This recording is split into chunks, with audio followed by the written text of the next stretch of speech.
if you are looking for a great portable heater that oscillates, that gives off lots of heat, you're absolutely going to love this. One of the things I like the most right here is it has a remote. This is absolutely awesome. So you could turn this on, you could turn it off, you could set the temperature, you could swing it, you could lock it, you could do the timer, you could do the heater, do all that. And you could also do that here as well. So you'll see here, I have it on low right here.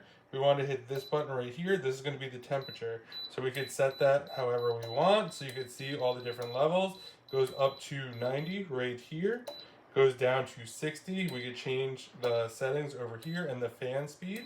So you want it low or high. This is going to start the oscillation right there. So you want to do that. If you want to set a timer, you would use this button here. So that is a really nice feature as well. This is your on and off also. So if we turn that off just like that, this is what the base looks like down here. This is kind of your grill. All you have to do when you get this is put the base on. It was super easy, took about a minute. So if you're looking for a great portable heater, definitely check this out. And a huge thanks to the brand for sending this over so I can do this review.